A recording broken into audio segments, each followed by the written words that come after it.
Bismillahirrahmanirrahim. Assalamualaikum warahmatullahi wabarakatuh. Perkenalkan, saya Muhammad Abdullah Gimnastiar, mahasiswa Prodi S1 Kedokteran Gigi dari Fakultas Kedokteran Gigi Universitas Muhammadiyah Surakarta. Di sini saya akan sedikit menjelaskan tentang fisiologi jantung, tekanan darah, dan nadi. Pertama yaitu siklus jantung. Yaitu siklus jantung terdiri dari satu siklus jantung, yaitu satu periode kontraksi atau yang disebut sistol, dan satu periode relaksasi atau yang disebut diastol. Kemudian untuk durasi siklus jantung yaitu tergantung dari frekuensi denyut jantungnya per menit.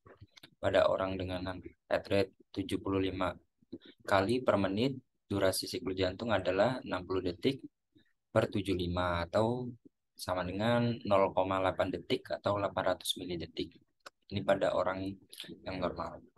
Kemudian, untuk jelasnya ini adalah siklus jantung yaitu pada akhir diastolik, kedua pasang rongga berelaksasi dan ventrikel terisi secara pasif. Kemudian sistolik atrium, kontraksi atrium mendorong sejumlah kecil tambahan darah ke dalam ventrikel.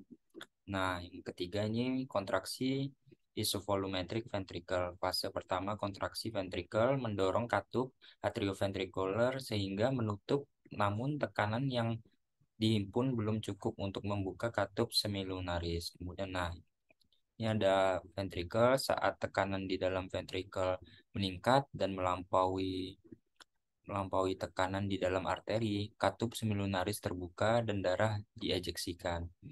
Nah, ini yang fase terakhirnya, relaksasi isovolumetrik. Kemudian ada bunyi jantung, yaitu suara jantung satu karena bergetarnya kolom darah karena penutupan katup atrium ventrikular atau katup mitral dan trikuspidal yang terjadi pada saat permulaan dari sistol jantung atau ventrikel. Getaran ini akan diproyeksikan pada dinding torak, di mana kita dengar sebagai suara jantung satu. Nah, maka intensitas dari jantung satu ini tergantung dari kekuatan kontraksi ventrikel, di mana ini tergantung pada otot ventrikel, kemudian kecepatan naiknya desakan ventrikel, letak katup A, V pada saat sistol ventrikel, dan kondisi anatomis katup atrium atau katup atrium ini ventrikel. Kemudian bunyi jantung. Suara jantung 2 ini bergetarnya kolom darah karena menutupnya katup aorta dan katup semilunaris pulmonalis. Dan getaran ini diproyeksikan pada dinding torak dan ini terjadi pada akhir dari sistol jantung atau permulaan dari diastol. Suara jantung 2 ini normal, selalu lebih lemah dari suara jantung 1. Tapi kadang-kadang suara jantung 2 ini bisa lebih keras daripada suara jantung 1. Pada anak-anak dan dewasa muda, suara jantung 2 pulmonal akan lebih keras daripada suara aorta 2. Tetapi sebaliknya, pada orang dewasa, suara aorta 2 akan lebih keras daripada suara pulmonal 2. Nah, ini suara jantung 3 ini terdengar hanya pada orang-orang yang muda yang sehat. Kadang dapat didengarkan suara jantung 3, yaitu pada sepertiga permukaan diastol, sesuai dengan saat pengisian cepat ventrikel. Dan suara tersebut disebabkan karena getaran yang timbul pada waktu darah itu masuk. Tekanan darah. Tekanan darah itu yaitu pertama pada sistol, dapat diukur dari sistol adalah fase dalam siklus jantung ketika kontraksi ventrikel untuk memompa darah ke dalam arteri. Saat jantung berdetak, otot jantung akan berkontraksi untuk memompa darah melalui arteri ke seluruh tubuh.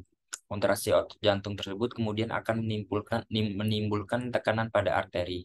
Kemudian tekanan tersebut tekanan darah sistolik atau tekanan tertinggi yang dicapai saat otot jantung berkontraksi. Tekanan darah sistolik normal pada orang dewasa yakni berkisar 90 sampai 120 mmHg.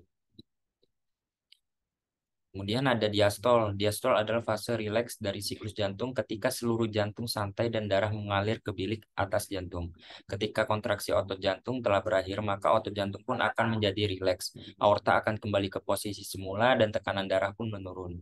Tekanan darah di dalam arteri ketika jantung sedang beristirahat atau rileks antar detak ini dinamakan tekanan darah diastolik. Pada orang dewasa, tekanan darah diastolik itu normalnya sekitar 60 sampai 80 mmHg. Nah, ini ada hubungan antara tekanan darah, curah jantung, dan resistensi perifer. Tekanan darah ini menggambarkan interaksi dari curah jantung, tekanan vaskuler perifer, volume darah, viskositas darah, dan elastisitas arteri. Tekanan darah dipengaruhi oleh curah jantung dan resistensi pembuluh darah perifer atau tahanan perifer. Ini dapat kita asumsikan tekanan darah sama dengan curah jantung dikalikan dengan resistensi perifer total. Pertama, curah jantung atau cardiac output adalah jumlah darah yang dipompakan oleh ventrikel ke dalam sirkulasi pulmonal dan sirkulasi sistemik dalam waktu 1 menit. Jadi, curah jantung seseorang adalah volume darah yang dipompa jantung atau volume sekuncup selama 1 menit frekuensi jantung. Ada dua hal yang menentukan curah jantung, yaitu jumlah denyut jantung per menit, heart rate, sama dengan atau HR, dan stroke volume atau SV. Curah jantung sama dengan heart rate dikalikan stroke volume.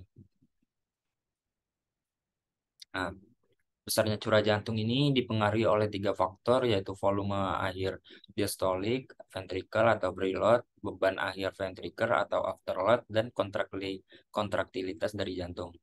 Nah, preload adalah keadaan di mana serat otot ventricle kiri jantung memanjang atau meregang sampai akhir pada diastol. Pada keadaan preload terjadi pengisian ventricle, sehingga makin panjang otot ventricle meregang, makin besar pula volume darah yang masuk dalam ventricle. Kemudian ada afterload. Afterload adalah tahanan yang diakibatkan oleh pompa ventricle kiri untuk membuka katup aorta selama sistol pada saat memompa darah. Afterload secara langsung dipengaruhi oleh tekanan darah arteri, ukuran ventricle kiri, dan karakteristik katup jantung. Kemudian ada kontraktilitas. Kekuatan kontraksi dari otot jantung sangat berpengaruh terhadap cardiac output. Maka kuat kontraksi otot jantung, makin banyak volume darah yang dikeluarkan. Dua, ada viskositas darah dan tahanan perifer. Kentalan atau viskositas darah mempengaruhi kemudahan aliran darah melewati pembuluh yang kecil. Dan viskositas darah ditentukan oleh hematokrit. Apabila hematokrit meningkat, aliran darah lambat. Tekanan darah arteri, hematokrit normal untuk laki-laki kurang lebih adalah 42%, sedangkan perempuan kurang lebih sekitar 38%. Tahanan terhadap aliran darah ditentukan tidak hanya oleh radius pembuluh darah atau halangan vaskuler, tetapi juga viskositas darah. Semakin kecil lumen pembuluh, semakin besar tahanan vaskuler terhadap aliran darah. Dengan naiknya tekanan darah arteri juga naik. Tekanan darah juga turun pada saat dilatasi pembuluh darah dan tahanan turun. Kemudian untuk pengukuran tekanan darah dan denyut nadi. Pertama, tekanan darah dahulu. Tekanan darah merupakan salah satu indikator untuk menilai sistem kardiovaskular bersama dengan pemeriksaan nadi. Parameter yang diukur pada pemeriksaan tekanan darah adalah tekanan darah atas disebut sistolik dan tekanan darah bawah yang disebut diastolik. Lokasi pengukuran yang umum dilakukan adalah pada arteri brachialis pada cubital fossa. Selain pada arteri brachialis, pengukuran tekanan darah juga dapat dilakukan pada arteri popliteal atau bagian belakang lutut. Pengukuran sering dilakukan pada sisi kanan untuk menghindari kesalahan akibat terjadinya koarktasio aorta. Pengukuran tekanan darah tidak bisa dilakukan pada arteri brachialis apabila pertama, lengan dengan limfedema. Kedua, lengan yang bagian sisi ipsilateralnya telah mengalami mastektomi. Terdapat luka terbuka yang luas. Alat yang digunakan ialah sphygmomanometer dan stetoskop. Nah, ini untuk klasifikasi tekanan darah pada dewasa menurut GNC 7, yaitu normal kurang lebih 120 mmHg dan diastoliknya kurang dari 80 mmHg. Ralat ini sistoliknya kurang dari 120 mmHg. Nah, dan ini untuk kategori selanjutnya. Pengukuran tekanan darah dan denyut nadi. Ini pada orang dewasa sama, sedangkan pada anak-anak ini bayi kurang dari 1 tahun 90 per 60 mmHg, 1 sampai 5 tahun sistoliknya 95 dan diastoliknya 65 mmHg, 5 sampai 10 tahun sistoliknya 100 dan diastoliknya 60 mmHg. Nah, ini untuk prosedur pemeriksaan tekanan darah. Pertama, persiapan pasien. yaitu istirahatkan dahulu 3 sampai 5 menit, pasien disuruh duduk, pastikan kaki tidak bersilang dan menggantung, dan disisingkan lengannya, letakkan di meja agar sejajar dengan jantung. Apabila dilakukan sekali, dilakukan pada lengan yang aktif.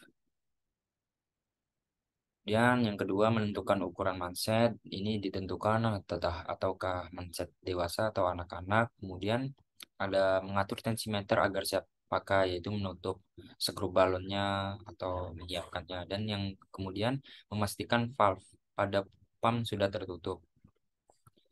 Dan kemudian pasang manset pada lengan atas, pasang dengan pas, tidak longgar dan tidak terlalu kencang. Posisi manset kurang lebih 1 inci di atas siku. Yang keenam, tempatkan lengan sedemikian rupa sehingga siku dalam keadaan sedikit fleksi. 7, palpasi nadi detak pada arteri brachialis pada cubital fossa. Kemudian dengan 1 jari meraba arteris brachialis. Kemudian turunkan tekanan manset perlahan sampai denyutan arteri brachialis teraba kembali. Ini adalah tekanan sistolik palpatoid. Yang 10, kemudian pasang corong bel stetoskop pada fossa cubiti pada pulsasi arteri brachialis. Yang 11, cek bel atau diafragma stetoskop pada posisi aktif. 12, pompa manset kembali sampai kurang lebih 30 mmHg, tekan di atas tekanan sistolik palpatoid. Buka katup perlahan sehingga manset perlahan mengempis. Kemudian baca monitornya pengukuran tekanan darah. 15, lepas manset dan kembalikan pasien pada posisi nyaman. Catat hasil pengukuran dilengkapi dengan hari dan jam pengukuran posisi pasien saat pengukuran. Apabila diperlukan pengulangan pemeriksaan, beri jeda 1 sampai 2 menit. Kemudian untuk prosedurnya pada pengukuran denyut nadi ini, yang pertama ada manual palpation, digunakan jari telunjuk dan jari tengah, atau dapat menggunakan 3 jari pada tangan yang lain dari tangan yang akan diukur nadinya. Jangan menggunakan ibu jari karena terdapat arteri pada ujung ibu jari yang dapat mengaburkan perhitungan nadi. Jangan menekan nadi terlalu keras. Lakukan perhitungan selama 1 menit. Atau bisa dipersingkat dengan 15 detik dengan dikalikan 4 atau setara dengan 1 menit, dan catat hasilnya. Yang kedua, dapat menggunakan stetoskop. Alat untuk mentransmisikan suara ini tempelkan pada bel diafragma pada arteri yang teraba. Kemudian hitung detak yang terdengar dengan stetoskop selama 1 menit. Sekian dari saya, Muhammad Abdullah Gimnastiar. Apabila ada salah kata, saya mohon maaf. Assalamualaikum warahmatullahi wabarakatuh.